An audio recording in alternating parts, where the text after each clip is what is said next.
அனைத்து நல்லுள்ளங்களுக்கும் வணக்கம். நான் உங்கள் ரவிக்குமார். பகல்காம் தாக்குதலை தொடர்ந்து இந்தியா பாகிஸ்தானுடைய பதற்றமான ஒரு சூழ்நிலை ஆப்ரேஷன் சிந்தூர் 2.0 சொல்லப்படுகிறது. ஏன்னா இன்றைக்கி அனைத்து கட்சி கூட்டத்தில் மிகப்பெரிய ஒரு முடிவு எடுத்திருக்காங்க. இது முடிக்கலாம் இல்லை, இப்போ தான் ஆரம்பித்து வச்சுருக்கோம், இதுக்கப்புறம் தான் சம்பவமே இருக்குன்ற மாதிரி இந்தியா தரப்பில் சொல்லியிருக்காங்க. நேற்று இரவு நடந்த சம்பவத்தை ரொம்ப தெளிவாக இராணுவம் சார்பாக நிறைய விளக்கங்களை கொடுத்துருந்தாங்க. நம்ம முந்தைய பதிவிலே மறுவைத்த நபர்கள் கொஞ்சம் கன்ஃபார்ம் பண்ணாங்க. சீனானுடைய HQ-16 பேட்டரியை காலி பண்ணிட்டாங்க. அது இல்லாமல் லாகூரில் இருக்கக்கூடிய முக்கிய விமான நிலையம் கரெக்டாக அவங்களுடைய மிலிட்ரி இருக்கக்கூடிய இடத்துல காலி பண்ணிட்டாங்க.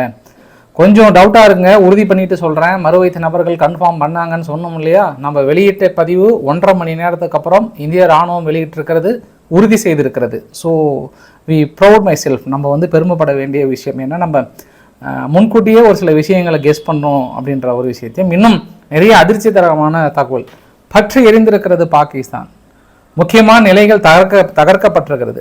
பாராளுமன்றத்தில் கதறி எழுந்திருக்கிறார்கள். இன்னைக்கு ஆல்மோஸ்ட் தந்தி டிவியினுடைய டாபிக் தான் கதறிய பாகிஸ்தான், பதறிய பாகிஸ்தான், நிலை குலைந்த பாகிஸ்தான். ஏன்னா அந்த அளவுக்கு தான் இன்னைக்கு இந்திய ராணுவம் சிறப்பான சம்பவங்களை செய்திருக்காங்க. ஒரே ஒரு விஷயம், இன்னொரு விஷயத்தையும் நம்ம பெருமைப்பட வேண்டிய விஷயம், நம்ம ஏற்கனவே சொல்லியிருந்தோம், ஒரு உலகமே தேடப்படுகிற தடை செய்யப்படுகிற ஒரு தீவிரவாதி, அவனை முன்னாடி வச்சுக்கிட்டு அவங்க இராணுவம் பின்னாடி நின்று இறுதி அஞ்சலி செலுத்துகிறாங்க. இது என்ன வகையான தீவிரவாத நாடு அப்படின்னு நம்ம சொல்லியிருந்தோம் இல்லையா? இன்னைக்கு ரொம்ப சிறப்பு தரமாக சொல்லியிருக்காங்க. வெளியுறவுத்துறையினுடைய செயலாளர் விக்ரம் மிஸ்ரி அவர்கள் இன்னைக்கு பேசும்போது அதே புகைப்படம் கரெக்டாக எக்ஸாக்டாக அதே புகைப்படத்தை தூக்கி காட்டியிருக்கிறார். தீவிரவாதிகளுக்கு பாகிஸ்தானில் இராணுவ மரியாதையுடன் இறுதி சடங்கு நடந்துள்ளது. இதுதான் உங்கள் இராணுவ அதிகாரிகள் செய்கிற வேலையா அப்படின்னு ஒரு கேள்வியை கேட்டிருக்கார். இந்த கேள்வியை நம்ம முன்கூட்டியே சொல்லியிருந்தோம், நிறைய பதிவுகள் கூட வெளியிட்டிருந்தோம். இராணுவ மரியாதையோடு இறுதி அஞ்சலி செலுத்தியிருக்காங்கன்ற மாதிரி நம்ம சொல்லியிருந்தோம். மிக சிறப்பு, மற்றற்ற மகிழ்ச்சி. பெரிய அளவுக்கான தாக்குதல், பதற்றமான ஒரு சூழ்நிலை. நம்ம மேற்கொண்டு எல்லை பகுதியில் நம்ம தரப்புல இன்னும் 1-2 பேர் இறந்து போனதாகவும் சொல்லியிருக்காங்க. நிறைய விஷயங்கள் நம்ம பேச போகிறோங்க. இன்னைக்கு பொறுத்த வரைக்கும் இந்திய ராணுவம் ரொம்ப சிறப்பாக செஞ்சுருக்காங்க. அந்த சிறப்பான பதிவு வாங்க பார்க்கலாம் நம்ம. ஸோ வீடியோக்குள்ள பார்த்த மாதிரி நீங்கள் நம்ம சேனல் சப்ஸ்கிரைப் பண்ணலாம், சப்ஸ்கிரைப் பண்ணிட்டு வாங்க. மறக்காம பெல் பட்டன் கிளிக் பண்ணி ஆல் ஆப்ஷன்ஸ் கொடுங்க. வீடியோக்குள்ள போகலாம்.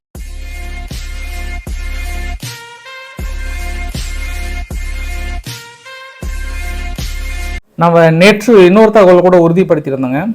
இந்த பூஞ்ச் பக்கத்தில் இந்த பாகிஸ்தான் ஆக்குபைடு காஷ்மீர் பகுதிக்குள்ளாரையும் ஐநா டீம் ஒன்று இருக்குது. அந்த ஐநா டீம் சுற்றியும் துப்பாக்கி சூடு நடத்தினாங்க அப்படின்ற ஒரு தகவல் சொன்னோம்ல. இன்றைக்கி என்ன பண்ணிட்டாங்க, ஐநா இராணுவ கண்காணிப்பு குழு இருக்குல்ல, இன்றைக்கி விரைந்து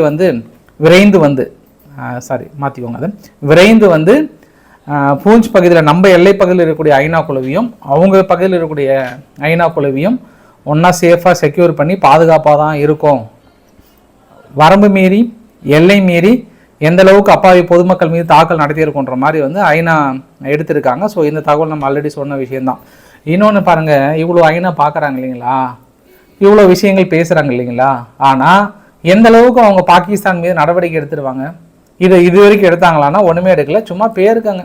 ஏதோ நம்ம 4ஆம் மரத்து அடியில் நம்ம தீர்ப்பு சொல்கிற மாதிரி தான். சரி, இன்றைக்கி அனைத்து கட்சி கூட்டத்தில் நம்ம தெளிவாக இந்தியா சொல்லிட்டாங்க. எடுக்கப்பட்ட இதுவரை நம்ம நடத்தப்பட்டது எல்லாமே ஆப்ரேஷன் சிந்தூர்.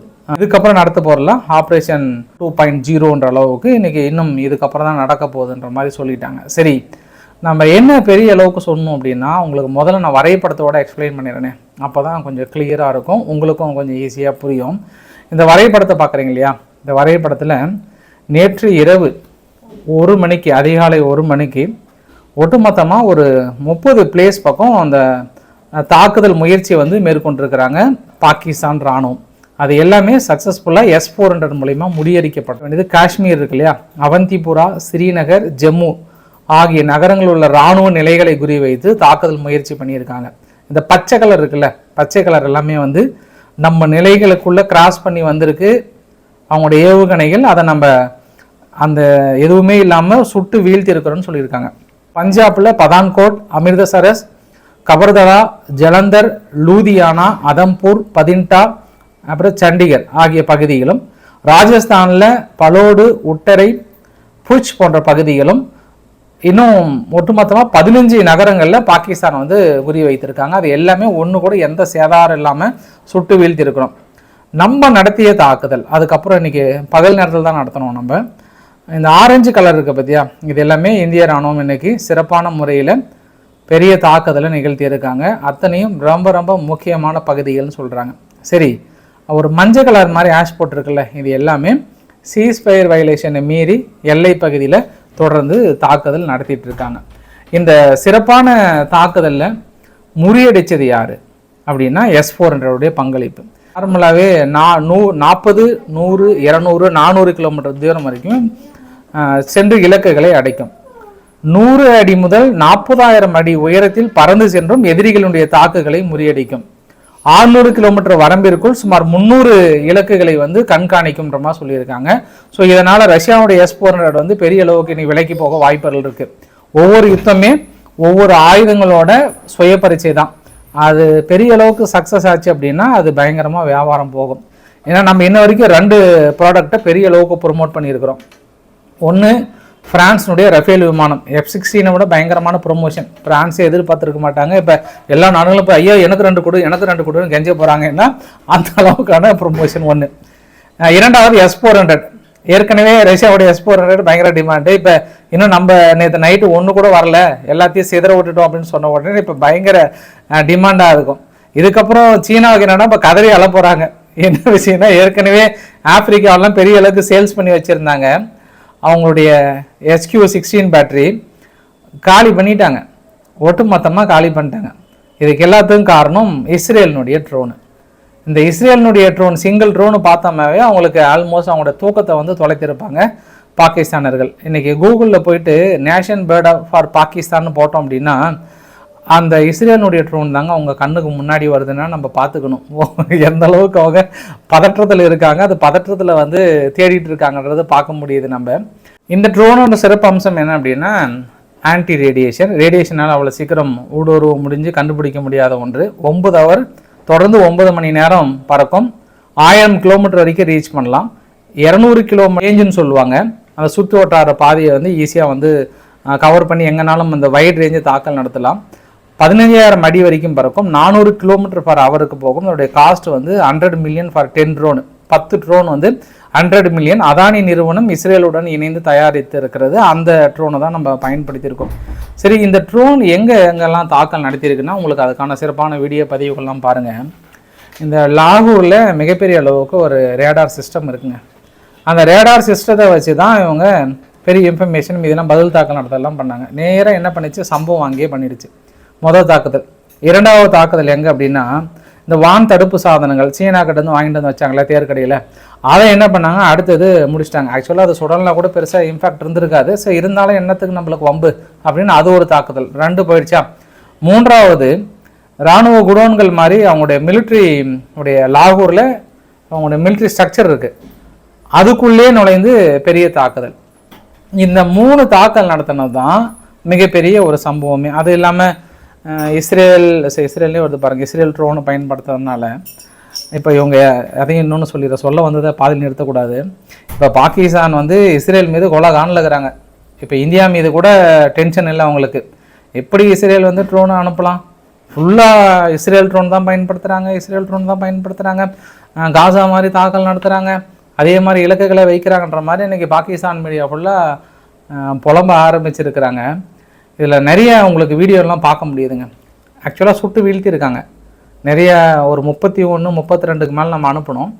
அதில் ஒரு சில ட்ரோன்களை சுட்டு வீழ்த்தியிருக்காங்க. சுட்டு வீழ்த்தப்பட்ட ட்ரோனை எடுத்துகிட்டு போயிருக்காங்க. லாகூர், சிந்து மகாணம், கராச்சி, ராவல்பிண்டி, அப்புறம் இன்னும் கராச்சி நம்ம அந்த எண்டு வரைக்குமே தாக்கல் நடத்தியிருக்கோம். அதாவது பாகிஸ்தானுடைய தலையிலிருந்து முட்டை போடுற இடம் வரைக்குமே தாக்கல் நடத்தியிருக்கோம். ஏன்னா அவங்க இந்த கோழி முட்டை போடுற மாதிரி தான் இருக்குது அவங்க வரைபடம். அதனால் அந்த தலையிலிருந்து கீழே வரைக்குமே அந்த தாக்குதல் நிகழ்த்தப்பட்டிருக்கிறது. இல்லை பாகிஸ்தான் இராணுவம் என்ன சொன்னாங்கன்னா ஆரம்பத்தில் மறுத்தாங்க, நிறைய விஷயங்கள் இல்லைன்னாங்க. இன்றைக்கி இந்தியாவுடைய டிஃபென்ஸ் சார்பாக என்ன சொல்லிட்டாங்கன்னா ஒட்டுமொத்தமாக வான் தடுப்பு சாதனங்களை கிளியர் பண்ணிட்டோம், இதுக்கப்புறம் நம்ம ஃப்ரீயாக அவங்களுக்குள்ளே போய் நடத்தலான்ற மாதிரி சொல்லிட்டாங்க. இன்றைய இலக்குகள் லாகூர் வைப்பதற்கான நிறைய வாய்ப்புகள் இருப்பதாக சொல்லப்படுகிறது. ஏன்னா லாகூரில் வான் தடுப்பு சாதனங்களோ ரேடாரோ எதுவுமே இல்லை. இப்போ அதனால் அமெரிக்கா என்ன பண்ணிட்டாங்க பாருங்கள், அவசரமாக லாகூரில் பாகிஸ்தானியர்கள் அமெரிக்கர்கள் யாராவது இருந்தீங்க அப்படின்னா உடனடியாக வெளியேறிடுங்க. எவ்வளோ சீக்கிரம் நீங்கள் சப்போஸ் குளிச்சுட்டு இருந்தீங்கன்னா ஜட்டியோட கூட வந்துடுங்க, ஒன்றும் பிரச்சனை இல்லை, ட்ரெஸ்ஸை நாங்கள் கொடுக்குறோம், வாங்க ஓடி வந்துருங்கன்றாங்க. விமான நிலையம் செயல்பட்டால் தானே ஐயா அவங்க வர்றதுக்கு. அப்படி இல்லைன்னா உள்ள வீட்டுக்கு அடியிலே ஏதாவது பங்கர்ஸ் மாதிரி இருந்ததுன்னா கூட போய் ஒளிஞ்சுக்கோங்க, ஏன்னா ட்ரோன் தாக்குதல் நிறைய நடப்பதற்கு வாய்ப்புகள் இருக்குன்ற மாதிரி சொன்னாங்க. இப்போ எல்லாத்துக்கும் ஒரு சந்தேகம், நம்ம வலினா போய் தாக்கல் நடத்தலை, இந்தியா ரொம்ப தெளிவான விளக்கங்களை கொடுத்துருக்காங்க. நாங்கள் எதுவுமே வலினா போய் தாக்கல் நடத்தலை. நேற்று இரவு அவங்க எல்லை மீறி தாக்குதல் நடத்தி அப்பாவி பொதுமக்களை, குறிப்பாக வீடுகள் நிறைந்த பகுதிகள் தொடர்ந்து அவங்க தாக்கல் நடத்தினதுக்கான பதிலடிகள். மறுபடியும் நாங்கள் அமைதியாக இருக்கணுமா, தாக்குதலை கையில் எடுக்கணுமா அப்படின்னு முடிவெடுக்க வேண்டியது இன்னைக்கு பாகிஸ்தானுடைய வேலை. அதையும் மீறி நீங்கள் தொடர்ந்து பண்ணீங்க அப்படின்னா இன்னும் பதிலடிகள் கடுமையாக இருக்கும். இது எல்லாமே சாம்பிளாக தான் இருக்குது அப்படின்ற இன்னொரு எச்சரிக்கையை வந்து கொடுத்துருக்காங்க. ஆனால் நம்ம அவ்வளோ சீக்கிரம் பாகிஸ்தானை டீக்ரேட் பண்ணிட முடியாது, ஏன்னா அவங்க ரொம்ப உற்று நோக்கிட்டு இருக்காங்க. இன்று இரவு நடப்பதற்கு நிறைய வாய்ப்புகள் இருக்குது. அதனால தான் இன்னைக்கு பஞ்சாபில் முழுமையாக கரண்ட் கட் பண்ண சொல்லிட்டாங்க. 6 மணியிலிருந்து விடியகால 9 மணி வரைக்குமே, விடியகால வரைக்குமே கரண்ட் கட் பண்ணிவிடுங்க, எங்கேயுமே லைட் ஆன் பண்ண வேண்டாம்னு சொல்லிட்டாங்க. ஏன்னா உளவு தகவல்கள் மறுவைத்த நபர்கள் மேபி கன்ஃபார்ம் பண்ணியிருக்கலாம் தாக்கல் நடத்துவதற்கு. பஞ்சாபும் சரி, அதை ஒட்டி இருக்கக்கூடிய ராஜஸ்தான் எல்லை பகுதியிலும் ஹை அலர்ட்டில் இருக்கிறாங்க, எந்த நேரத்துலையும் தாக்கல் நடத்துவதற்கான வாய்ப்புகள் இருக்குது. பாகிஸ்தான் என்ன கிளைம் பண்ணுறாங்கன்னா, நாங்கள் ISL மேட்ச் நடத்துகிறோம், இந்த 2020 மேட்ச் நடத்துகிறோம் ராவல்பிண்டியில், அங்கே வெளியில் கடைகள் மீதுலாம் வந்து தாக்கல் நடத்தியிருக்காங்க அப்படின்ற மாதிரிலாம் ஒரு குற்றச்சாட்டை கொடுத்தாங்க. உங்களுக்கு ரொம்ப சந்தேகமாக இருந்தால் அல் ஜசீரா கூட சொல்லிட்டாங்க, 12 ட்ரோனை பாகிஸ்தான் சுட்டு வீழ்த்தியிருக்காங்க, நம்ம அனுப்பின ட்ரோனு 31 ட்ரோனு, அவங்க 12 தான் சுட்டு வீழ்த்தியிருக்காங்க. அல் ஜசீரா சொன்னால் ஒரு ஆல்மோஸ்ட் அவங்க சொன்னால் உண்மையாக தான் இருக்கும், ஆனால் அவங்க கரெக்டாக தான் எழுதுவாங்க, அதனால் நான் சொல்கிறேன். அதனால் 12 ட்ரோனு பாகிஸ்தான் சுட்டு வீழ்த்தியதாக கிளைம் பண்ணியிருக்காங்க. செவரல் சிவிலியன்ஸ் வந்து பாதிக்கப்பட்டிருக்காங்க, அப்பாவி மக்கள் மீது தாக்கல் நடத்தப்பட்டிருக்கிறது, சோல்ஜர்ஸ் மீது தாக்கல் நடத்தியிருக்காங்க அப்படின்ற மாதிரியான ஒரு விஷயத்தை வந்து கன்வே பண்ணியிருக்காங்க. உங்களுக்கு இந்த சைடில் வர வீடியோ பதிவு எல்லாமே வந்து ட்ரோன் பாகிஸ்தான் முழுவதையும் வந்து அங்கங்கே நிலைகுலைய வைத்திருக்கிறது. இந்த தாக்குதல் அவங்க எதிர்பார்த்துருக்கவே மாட்டாங்க. திடீர்னு ஃபஸ்ட்டு ஆரம்ப கட்டத்தில் ஏதோ ட்ரோன் வருது, ஏதோ வந்து உளவு வேலை பார்க்குது அப்படின்னு நினச்சிட்டாங்க. அவங்க ஆரம்பத்தில் அப்படி தான் சொன்னாங்க. அதுக்கப்புறம் தான் சம்பவம் ஒன்று நெருங்க தான் அவங்க வந்து ரியலைஸ் பண்ணிட்டாங்க. இன்னொரு விஷயம் கூட அரசல் புரசலாக வருதுங்க, எதுக்கும் காதில் போட்டு வைங்க, ஆனால் உள்ள சிறுமொழிக்குள்ளே அனுப்பிடாதீங்க. அது ரொம்ப அப்புறம் ஸ்டோர் பண்ணிக்கிட்டிங்கன்னு வச்சுக்கோங்களேன், எங்கே அதை ப்ரூஃப் எங்கன்னு சொல்லிட்டு கேட்டே இருப்பீங்க. இவங்க வான்தடுப்பு சாதனம் மூலயமா அந்த ட்ரோனை சுட்டு வீழ்த்தினான்னு ட்ரை பண்ணும்போது அவங்களுடைய சொந்த விமானங்கள் சுட்டு வீழ்த்திட்டாங்களாம். அது வந்து F-16 இல்லை சீனாவுடைய போர் விமானமானு தெரியல. இன்னும் ஊடகங்கள் இப்போ தான் ஃப்ளாஷ் நியூஸ் போயிட்டுருக்கு, நான் கன்ஃபார்ம் பண்ணிட்டு அதை ப்ரூஃப் இருந்ததுன்னா உங்ககிட்ட சொல்கிறேன். ட்ரோனை சுட்டு வீழ்த்துறதுக்கு பதில் என்ன பண்ணிட்டாங்க, தனது சொந்த நாட்டையே சுட்டு வீழ்த்திட்டாங்க போர் விமானத்தையே அப்படின்ற மாதிரி வந்து சொல்லியிருக்காங்க. இருந்தாலும் பாகிஸ்தான் வந்து வசனத்துக்கு ஒன்றும் குறையில்லை, டைலாக்குக்கு ஒன்றும் பிரச்சனையே இல்லை, நிறைய சினிமா படம் பார்ப்பாங்க போல், அவ்வளோதான் இராணுவத்துக்கு முழு அதிகாரம் கொடுத்துட்டோம், இதுக்கப்புறம் முடைய போகுது அப்படின்ற மாதிரிலாம் வந்து தெரிக்க விட்டுருக்குறாங்க. சரி, இன்னொரு மிகப்பெரிய ஒரு சம்பவங்க, நேற்று இன்ன வரைக்கும் அவங்க ஒத்துக்காமல் இருந்தாங்க. இந்த ஹஃபீஸ் சையத் இருக்கான் இல்லையா, அவனோட தம்பியில் ஒன்று விட்ட 3ஆம் விட்ட சகோதரன் மாதிரி ஜெய்சி முகமது அமைப்போட செயல்பாட்டு தலைவர் அப்துல் ராவுஃப் ஆசாத் முந்தா நேற்று இரவு நடத்தப்பட்ட தாக்குதலில் கொல்லப்பட்டதாக உறுதி செய்கிறாங்க. யார் இவன்? 1999 காட்மாண்டுலிருந்து டெல்லிக்கு சென்ற பயணிகள் விமானத்தை கந்தகாருக்கு கடத்தல், பயணிகளை பிணைய கைதிகளாக பிடித்து 36 தீவிரவாதிகளை விடுவித்ததில் ரொம்ப முக்கியமான தீவிரவாதி இவன் இறந்ததை இன்னைக்கு உறுதி செஞ்சுருக்காங்க. எவ்வளோ ஒரு சந்தோஷமான செய்தி பார்த்தீங்களா? இத்தனை நாள் சொல்லாமல் இருக்காங்க, இன்னைக்கு சொல்கிறாங்க. ஏன்னா இவங்கெல்லாம் யார்? அப்பாவி பொதுமக்கள். போருனா என்னான்னே தெரியாது, தீவிரவாதம்னா என்னான்னே தெரியாத இந்த தீவிரவாதி இறந்துருக்கிறான். ஆனால் இவங்கெல்லாம் அப்பாவி லிஸ்ட்டில் சேர்த்து இவனுக்கு இராணுவ மரியாதையோடு அடக்கம் பண்ணுறாங்க. பார்த்தியா, இதை விட வேறு என்னங்க பெஸ்ட் எக்ஸாம்பிள்? யாராக இருக்கட்டுங்க, நம்மளுக்கு எதிரி வந்து யாரும் கிடையாதுங்க. தீவிரவாதத்தை ஆதரிக்கின்ற யாராக இருந்தாலும் அவர்களும் தீவிரவாதிகளே. இந்த கருத்தை நீங்கள் அண்டர்லைன் பண்ணிக்கோங்க, ஸ்கெட்ச் எடுத்து போட்டுக்கோங்க. அப்படி இருக்கும்போது நீங்கள் முழுமையாக ஆதரிக்கிறாங்க, முழுமையாக அவங்க என்கரேஜ் பண்ணுறாங்க. கொஞ்சம் கூட அவங்க இன்ன வரைக்கும் நம்ம என்னடா இப்படி பண்ணுறோமே, கொஞ்சம் தள்ளி வரலாம், கொஞ்சம் நாடு நல்ல வழியில் கொண்டு போகலாம், அந்த எண்ணமும் கிடையாது. அதனால் இன்றைக்கி ஜெய்சங்கர் அவர்கள், இந்தியாவுடைய வெளியுறவுத்துறை அமைச்சர் ஜெய்சங்கர் அவர்கள் என்ன சொல்லிட்டாங்கன்னா, பாகிஸ்தான் பதற்றத்தை அதிகரிக்க விரும்பாதீங்க. அதிகரிக்க விரும்புனீங்க அப்படின்னா அதுக்கான பதிலடிகள் நீங்கள் கூடிய விரைவில் பார்ப்பீங்க அப்படின்னு சொல்லிட்டு, அடுத்து இப்போ பாகிஸ்தான் ஃபுல்லாகவே வந்து அவசர நிலை பிரகடனப்படுத்தப்பட்டிருக்கு. மக்கள் வெளியேற வேண்டாம், பதற்றம் அடைய வேண்டாம், பயப்பட வேண்டாம், அழ வேண்டாம், அமைதியாக இருங்க. கராச்சி, லாகூர், ராவல்பிண்டி, சியால்கோட், இதை தொடர்ந்து இஸ்லாமாபாத், இந்த 4 பகுதியிலும் வந்து மருத்துவமனையிலிருந்து எல்லா இடத்தையும் ரொம்ப கிளியராக வச்சுருக்காங்க. ஹர்பீட் ட்ரோன், இந்த ஹர்பீட் ட்ரோன் மூலயமா தாக்கல் நடத்துவாங்களான்ற ஒரு பயம். அவங்களுடைய பதற்றம் நம்ம எங்கே கண்டுபிடிக்க முடியுதுன்னா, பாராளுமன்றத்தில் அவங்களோட எம்பிஸ் வந்து பேசுகிறாங்க, லைவாக நம்மளுக்கு ப்ரூஃப் கொடுத்துருக்காங்க. ஆப்ரேஷன் சிந்தூரோட சக்ஸஸை வந்து லைவ் ப்ரூஃப் கொடுத்துருக்காங்க. ஆனால் நம்மளால் அவங்களுடைய விமானங்கள் சுட்டு வீழ்த்தினதில் ஒரு சின்ன ப்ரூஃப் கூட கொடுக்க முடியல. அது ரொம்ப ஷேமாக ஃபீல் பண்ணுறேன் அப்படின்னு சொல்கிறாரு. இன்னொரு எம்பி வந்து பிளேஸ் சேவ் பாகிஸ்தானை காப்பாற்றுங்கன்றாங்க. ஏன்னா நம்ம முந்தைய பதிவில் சொன்னோம், பலுச்சிஸ்தான் லிபரேஷன் ஆர்மி தனி கொடியை உருவாக்கி அவங்க ஒரு பக்கம் வந்து குமுறுன்னு குமரிட்டு இருக்காங்க பாகிஸ்தான். இப்போ அந்த ஒரு பக்கம் போயிட்டுருக்கு. இந்த பக்கம் அடுத்தடுத்த நம்ம இந்தியா வந்து எதுவுமே பொய்யெல்லாம் சொல்லலை. ப்ரூஃபோட எல்லாத்தையும் நம்ம அடுத்தடுத்த பதிவுகளை கிளியராக எக்ஸ்பிளைன் பண்ணிகிட்டு இருக்கோம். அவங்கள மாதிரி பொதுவாக சொல்லிட்டு இன்ன வரைக்கும் பாகிஸ்தான் சொன்னதில் ஒரு சின்ன ஆதாரங்கள் கொடுத்துருக்காங்களா? இது பாருங்கள், இந்த ட்ரோனை சுட்டு வீழ்த்திட்டோம், அதுக்கான பதிவுகள் ஏதாவது இது வரைக்கும் அவங்க ஆதாரங்களே வெளியிட்டிருக்காங்களா? ஏன்னா அவங்க என்ன சொன்னாலும் கை தட்டுறதுக்கு அவங்க நாடாளுமன்றம் இருக்குது, அதுக்குன்னு ஒரு குரூப்பை வச்சுருக்கிறாங்க. இந்தியா ஹே, 50 விமானம் ஹே, சுட்டு ஹே, வீழ்த்து ஹே அப்படின்னா அதுக்கு கை தட்டுறதுக்கு ஒரு குரூப் இருக்குது, ஒன்றும் பிரச்சனை இல்லை. ஆனால் உங்களால் ஆதாரங்கள் கொடுக்க முடியுதா? அதனால் அவங்களுக்குள்ளே ஒரு பதற்றம் நிலை இருக்கிறது. தொடர்ந்து பாகிஸ்தானுடைய இராணுவம் கொஞ்சம் கொஞ்சமாக வெளியே வந்து அப்படியே கொஞ்சம் சொல்ல ஆரம்பிச்சிருக்காங்க.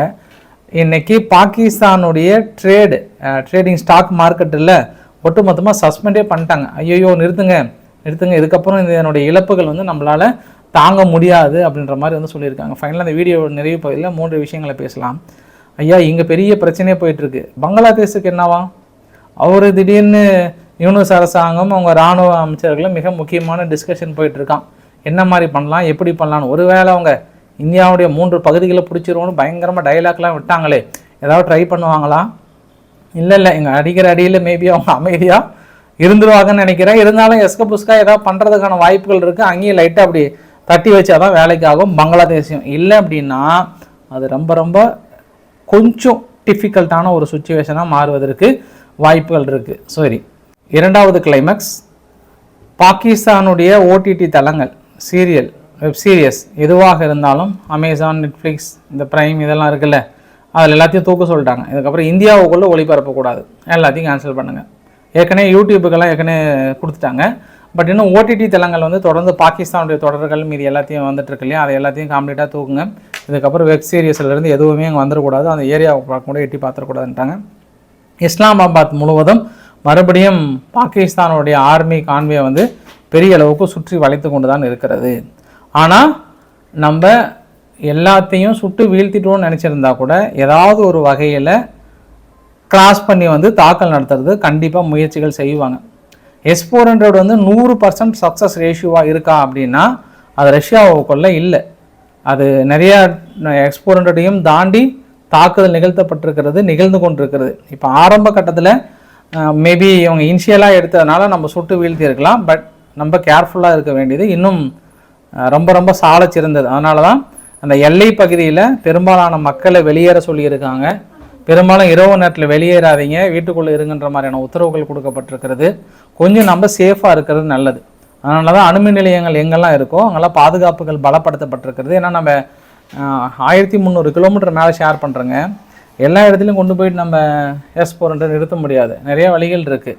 அதனால் நம்ம ஓவராக இது பண்ணிவிட்டு நாளைக்கு தாக்கல் நடத்தினாங்கன்னா இன்னொரு விஷயமும் இருக்கும். பட் பாகிஸ்தான் கண்டிப்பாக இன்றோ நாளையோ பெரிய அளவுக்கான திட்டங்களை தீட்டி கொண்டிருக்கிறார்கள். அந்த திட்டத்தை தீட்டுறதுக்கு முன்னாடியே அழிச்சா மட்டும்தான் நம்மளுக்கு இன்னும் சிறப்பாக இருக்கும். அதை நோக்கி தான் இந்திய இராணுவம் செய்து கொண்டிருக்கிறது. பார்க்கலாம், இன்னும் ஆப்ரேஷன் 2.0 உங்களை இன்னும் மிகப்பெரிய அளவுக்கான சம்பவங்கள் செய்ய போகிறோம்.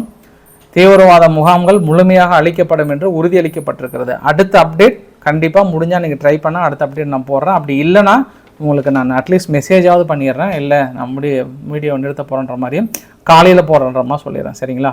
பரபரப்பாக போச்சுன்னா கண்டிப்பாக நான் அப்டேட் கொடுத்துட்றேன் உங்களுக்கு.